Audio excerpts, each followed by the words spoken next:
कि हाकम सिंह के पीछे कोई ना कोई हैं बड़े लोग। पिछले दिनों आपने एक लेटर बम भी फोड़ा जो कि मीडिया की सुर्खियां भी बना कानून व्यवस्था को लेकर, तो अभी क्या हालत है, उस पर हुई है उस लेटर पे कुछ कार्रवाई? अब देखिए, वैसे हमको भी मामा जी बोलता है। उससे पहले एक हादसा हुआ यहाँ पे, हिमांशु चमोली ने जो किया देखिए, था। सारी चीज़ें हैं। जी नमस्कार, मैं हूँ मीरा रावत। उत्तराखंड मीडिया के आज के पॉडकास्ट के एपिसोड में आप सबका स्वागत है। आज हमारे साथ बातचीत करने के लिए हैं उत्तराखंड के पूर्व मुख्यमंत्री और हरिद्वार से वर्तमान लोकसभा सांसद त्रिवेंद्र सिंह रावत जी। त्रिवेंद्र जी, आपका स्वागत है हमारे उत्तराखंड मीडिया पर। बहुत बहुत धन्यवाद। आपके बारे में कहा जाता है कि आप बड़ी बेबाकी के साथ अपनी बातों को रखते हैं, लेकिन होता यह है कि कभी कभी आपकी ये बेबाकी जो है सत्ता के गलियारों से होते हुए आम आदमी तक और यहाँ के चौराहों तक पहुँच जाती है और लोग जो है बड़े मज़े ले लेकर सत्ता के बारे में बातें करते हैं, चटकारे लेकर, और आप जो है चुपके से अपनी बेबाकी कहकर और मतलब एक तरह से जोर का झटका जो है धीरे से देकर साइलेंट मोड पे चले जाते हैं। नहीं, ऐसा नहीं। देखिए, आखिर हम उत्तराखंड की राजनीति में हैं और हमेशा जिम्मेदार पदों पे रहे हैं, चाहे संगठन में रहे हों, चाहे विधायक के नाते, मंत्री के नाते और मुख्यमंत्री के नाते, आज एक सांसद के नाते। हमारी पार्टी का सोच बड़ा स्पष्ट है कि हमारे लिए प्रथम देश है, दूसरा हमारे लिए हमारी पार्टी है और तीसरे पर हम स्वयं हैं। और इसलिए मुझे ये लगता है कि किसी भी जिम्मेदार व्यक्ति के लिए, जिम्मेदार व्यक्ति को जिम्मेदारी से बोलना चाहिए और कई बार किसी को अगर कुछ कड़वा लगता है तो सच बोलना चाहिए। आखिर हमारी जिम्मेदारी अपनी स्टेट के प्रति है, अपने राज्य के प्रति, अपने राज्यों के संसाधनों के प्रति है। हमारे युवा हैं, हमारी महिलाएं हैं, हमारे तमाम तरह के, चाहे धार्मिक पर्यटन हो, हमारे तमाम जो भी हमको प्राकृतिक संसाधन है जो नेचर ने हमको दिए हैं, तो उनका उपभोग कैसे करना है। ईशोपनिषद कहता है कि तेन त्यक्तेन भुंजी था, उनका त्याग पूर्वक उपभोग करो तो फिर तो सही है। और अगर हम उसका शोषण करने लग जाएं तो फिर वो उचित नहीं है। और इसलिए कई बार मेरी बात लोगों को खराब लगती होगी, कुछ लोगों को अच्छी भी लगती हो सकता है, लेकिन मुझे लगता है कि हमारी जिम्मेदारी अपने स्टेट के प्रति है, राज्यवासियों के प्रति है, उसको हमको नहीं भूलना चाहिए। जैसे अब जो हालात हैं राज्य के, आपदा बहुत ज़्यादा, पूरा उत्तराखंड तहस नहस हो गया, तो क्या होना चाहिए सरकार का? आप अगर आपके नज़रिए से क्या स्टेप होना चाहिए जो पहला? देखिए, पहली बात तो ये, क्योंकि जब हम राजनीति में हैं, जनता हमारे ऊपर जिम्मेदारी सौंपती है, तो हमेशा हमारी दृष्टि दूरदृष्टि होनी चाहिए। भविष्य की सोच कर को हमको, सोच के साथ हमको रणनीति बनाना चाहिए। दूसरी चीज़, ये आपदाएं ये कहती हैं कि आपदा न्यूनीकरण ये कैसे किया जाए। तो ज़्यादातर नुकसान कहाँ हुआ है? नदी नालों के किनारे, ट्रिब्यूटरीज के किनारे हुआ है ज़्यादातर जो नुकसान हुआ है। तो लोग, कई बार लोग हम पूरा दोष खनन को दे देते, तो पूरा दोष खनन को नहीं है, कहीं कहीं खनन न होने से भी नुकसान हुआ है। इसलिए जब हम खनन करते हैं, एक पॉलिसी उत्तराखंड सरकार लाई, ड्रेजिंग पॉलिसी लाई है, उस ड्रेजिंग पॉलिसी का ठीक से निस्तारण होना चाहिए, उसका ठीक से उस पॉलिसी का उपयोग होना चाहिए, न कि दुरुपयोग। दुरुपयोग इसलिए कहता हूँ कि कई बार वो गड्ढे खोद देते हैं, जबकि ड्रेजिंग का मतलब है कि पानी निकासी की प्रॉपर व्यवस्था, पानी निकासी के लिए ड्रेजिंग कहा जाता है। तो वो चीज़ नहीं हो रही है। जो खनन माफिया है, जो इस धंधे में लगे हुए लोग हैं, वो पहले जहाँ उनको वैध होता है उसकी बजाय वो पहले अवैध क्षेत्र में खनन करते हैं और अवैज्ञानिक तरीके से खनन करते हैं, और जहाँ उनको करना चाहिए, जहाँ के लिए उनके पास परमिशन होती है, उसको बाद में छेड़ते हैं। तो बहुत अच्छी मॉनिटरिंग इसमें होना चाहिए ताकि कोई नीति का गलत दुरुपयोग ना कर सके, और कहाँ पर होना चाहिए, कहाँ पर नहीं होना चाहिए। ये आजकल तो गूगल सर्वे है, आप सब कुछ देख सकते हैं, सैटेलाइट इमेजरी लेकर के आप सब कुछ देख सकते हैं, उसके हिसाब से आप अपनी प्लानिंग कर सकते हैं। तो उसमें वन विभाग, सिंचाई विभाग और राज्य का जो खनन विभाग है, उन सबको मिलजुल करके और तब उसके लिए एक अच्छी कुशल रणनीति बनानी चाहिए। तो हम जो नुकसान हुआ है, जो नुकसान होने की संभावना है, उसको हम लोग कम कर सकते हैं, उससे बचा जा सकता है, जनजीवन तो बचाया जा सकता है। जी त्रिवेणी जी, काफ़ी दिनों से ये मांग भी चल रही है कि क्योंकि अभी आपने कहा कि नदी नालों के किनारे लोग बस लेते हैं, ज़मीनों को अवैध कब्जा कर लेते हैं कुछ लोग, तो क्या जो हमारे खासतौर पर पहाड़ की बात मैं करना चाहूँगी, उनकी पुनर्वास की व्यवस्था को लेकर एक बड़ा सवाल है। अभी मोदी जी भी आए थे, उन्होंने भी कुछ दिया है उत्तराखंड को राहत पैकेज के तौर पर, तो आप भी यहाँ से सांसद हैं, तो आपकी तरफ से भी कुछ गया है इस मामले में? देखिए, मैंने इस विषय को लेकर के मैंने काफ़ी, आपको ध्यान होगा तो मैंने लोकसभा में भी उठाया, इन विषयों को मैंने उठाने का प्रयास किया है जी। और क्योंकि यहाँ की जो परिस्थितियाँ हैं उनसे मैं काफ़ी कुछ जानता हूँ और समझता हूँ। जो पुनर्वास की जो सबसे बड़ी, क्योंकि मैं भी मुख्यमंत्री रहा, तो पुनर्वास के लिए बहुत बड़ी समस्या ये है कि हमारे पास भूमि उपलब्ध नहीं है, उपयुक्त भूमि उपलब्ध नहीं है। वैसे भी अगर उत्तराखंड पर आप अगर निगाह डालेंगे तो हमारे यहाँ टोटल जो एग्रीकल्चर लैंड है वो 13% से भी कम है। 73% के करीब हमारा फॉरेस्ट लैंड है, फॉरेस्ट एरिया है, जिसमें से लगभग 45-46% फॉरेस्ट कवर है।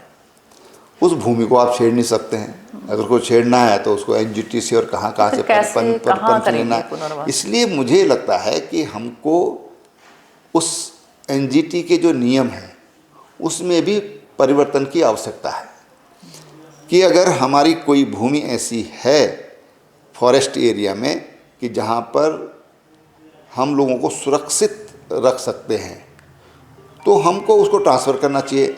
लेकिन प्रॉब्लम ये होती है कि लोग अपनी खेती को नहीं छोड़ना चाहते। अब वो उनको कहीं अगर घर से सुदूर कहीं मकान बना के रहने भी लगे तो उनके पशु कहाँ रहेंगे, उनकी खेती कहाँ होगी। तो इस तरह की जो प्रैक्टिकल प्रॉब्लम है वो एक बड़ी समस्या है। और आपके पास लैंड है नहीं, हम सड़क निर्माण करते हैं, मुझे याद है एक बार उधम सिंह नगर के लिए हमको वहाँ लैंड ही नहीं मिली, तो हमको हरिद्वार में फॉरेस्टेशन के लिए लैंड देनी पड़ी। तो ये इस तरह की दिक्कतें हमारे यहाँ हैं। उसके लिए बहुत ज़रूरी है जो डिग्रेडेड फॉरेस्ट है वहाँ पर फॉरेस्ट, जब हम सड़कें या कोई भी सार्वजनिक कार्य करते हैं, कोई भी निर्माण कार्य करते हैं, तो डिग्रेडेड फॉरेस्ट में हमको ये कानून में बदलाव करके और वहाँ पर हमको वृक्षारोपण की अनुमति होनी चाहिए। दूसरी चीज़, नहीं तो दूसरे राज्यों में जहाँ पर खुली ज़मीनें हैं, मध्य प्रदेश में कोई दिक्कत नहीं, राजस्थान में कोई दिक्कत नहीं, यूपी में कोई दिक्कत नहीं है, ऐसे तमाम राज्य हैं जहाँ पर फॉरेस्ट की ज़रूरत है, जहाँ पर फॉरेस्ट कवर बहुत कम है, तो वहाँ हम अगर यहाँ की बजाय हम उन राज्यों को वो पैसा दे दें जो पैसा हमको फॉरेस्टेशन करना है, जिससे वनीकरण करना है, तो मैं समझता हूँ कि कुछ हद तक हम यहाँ की जो पुनर्वास की समस्या है कुछ हद तक हम उसको संभाल सकते हैं।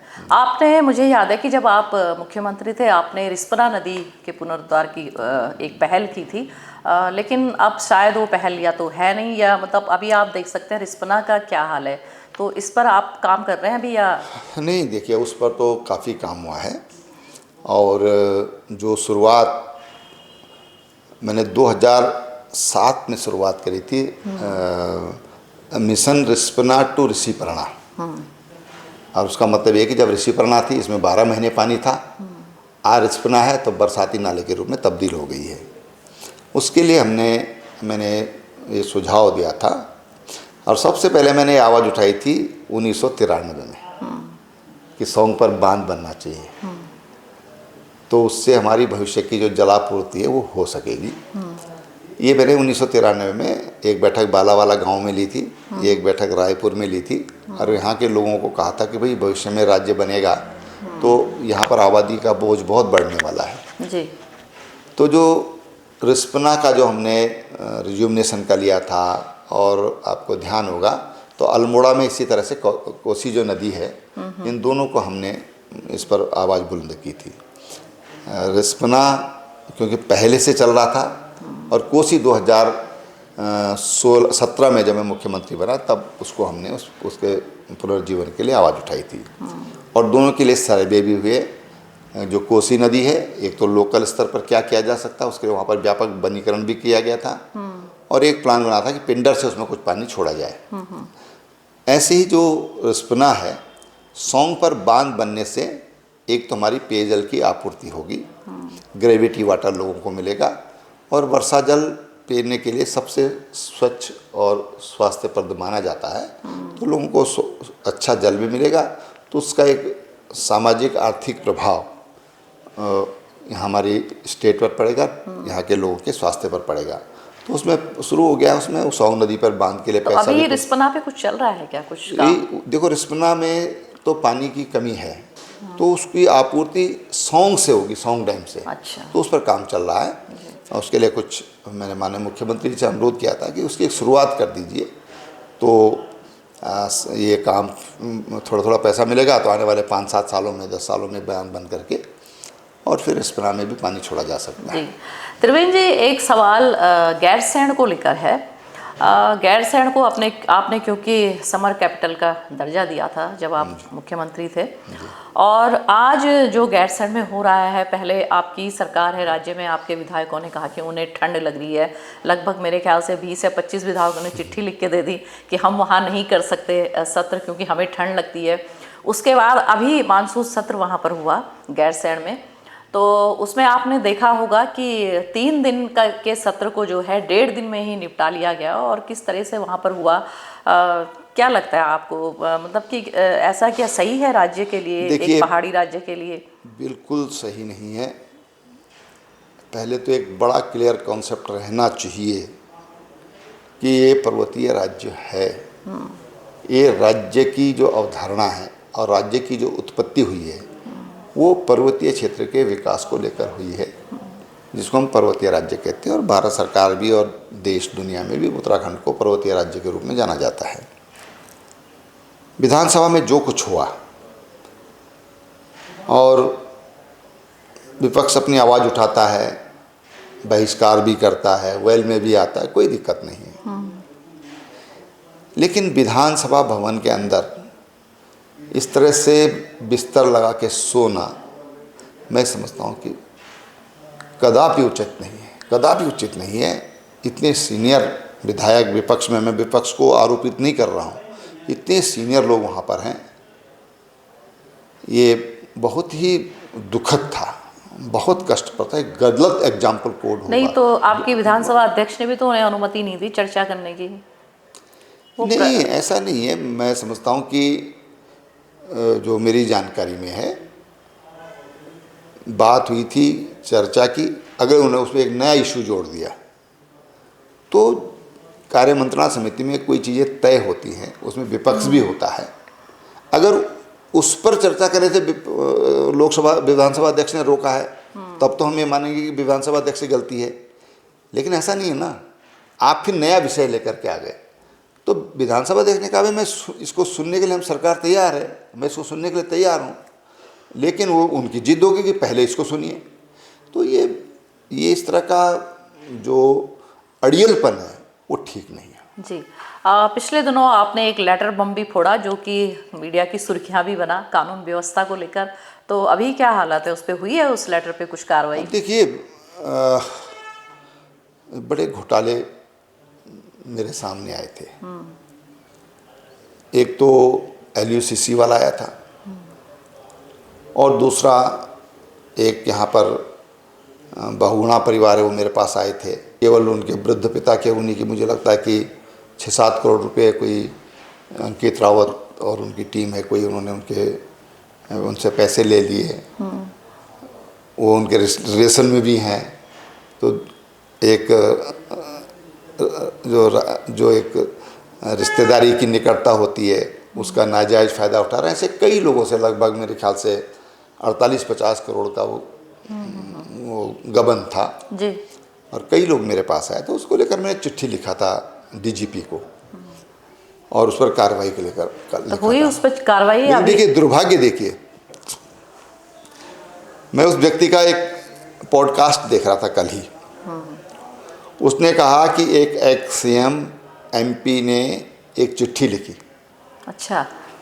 और मैं डीजीपी के यहाँ गया, मैं किसी और अधिकारी के यहाँ गया, मैं डिजिग्नेशन ध्यान नहीं है, उन्होंने मुझको कहा कि उन थाने में चले जाओ। मैं चिट्ठी लिख रहा हूँ डीजीपी को, वो उसको थाने, या आप भेजिए ना थाने में, आप उसको भेजिए, आपकी ड्यूटी है आप, और इंक्वायरी के लिए लिखे उस पर। आपने उस बंदे को वहाँ से वो कर दिया। और जब ये लेटर बाहर निकला सोशल मीडिया में लगा, तब एफआईआर दर्ज होती है। तो ये तो दुर्भाग्य है ना कि इतना बड़ा घोटाला हो गया, आप रिपोर्ट दर्ज नहीं करते हैं। वैसे वो इसका मतलब कहीं ना विक्रम कहीं रावत का था, कानून व्यवस्था में कुछ विक्रम रावत का मसला जी कई महीनों पुराना है। वो तो उस दिन में दिल्ली में था, दिल्ली से देहरादून की तरफ आ रहा था, बल्कि वो वीडियो मैंने देखा उसका, क्योंकि वो तीरथ सिंह जी का भांजा है और इसलिए हमको भी मामा जी बोलता है। उससे पहले एक हादसा हुआ यहाँ पे, हिमांशु चमोली ने जो देखिए सारी चीज़ें हैं जी। तो इस पर पुलिस को अपनी प्राथमिकता तय करनी पड़ेगी और उस पर स्ट्रिक्टली ईमानदारी से अपना काम करना पड़ेगा। पिछले दिनों पंचायती राज में भी बहुत कुछ हुआ और जो सबसे बड़ा जो मामला निकल कर सामने आया वो ये आया कि लोग 2 जगह उनके नाम हैं और उन्होंने दोनों जगह वोट दिया है। इवन कि चुनाव जीत कर भी वो लोग आ गए हैं।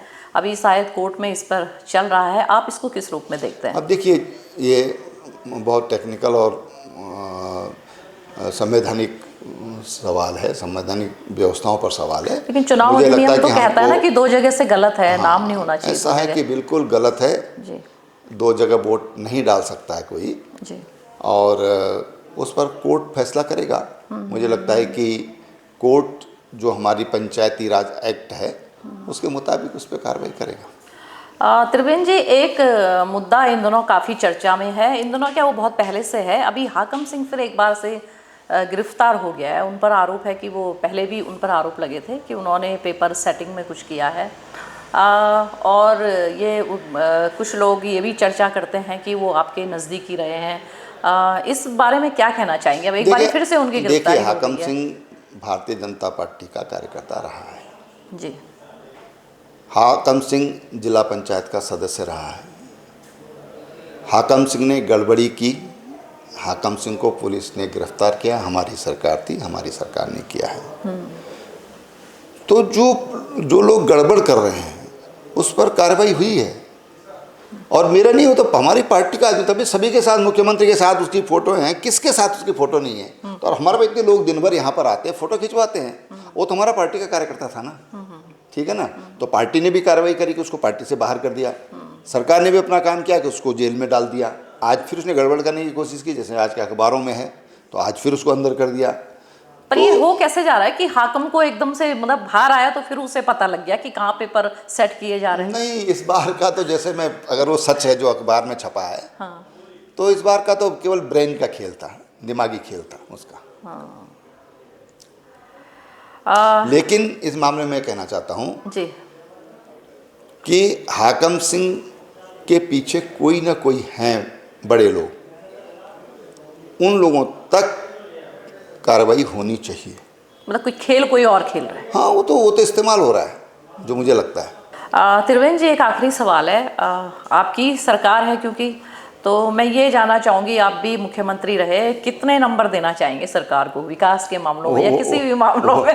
देखो, ये जिम्मेदारी एक व्यक्ति को नहीं होती लोकतंत्र में। हाँ। ये समाज की जिम्मेदारी है। यहाँ के नागरिक नंबर देंगे, नंबर दे दिया नागरिकों ने। पंचायतों में इतना भयंकर बहुमत दे दिया, जिता दिया सबको, तो जनता तो 10 में से 10 दे रही है। पंचायत में तो कहाँ बहुमत मिला? पंचायत में तो लोग कह रहे हैं कि आपने सारे किडनैप कर लिए। अरे सारे जिला पंचायत अध्यक्ष बन गए, ब्लॉक प्रमुख बन गए, और क्या चाहिए बताओ? लोगों का आरोप है कि बीजेपी ने सबको किडनैप करके बनाए जिला पंचायत अध्यक्ष।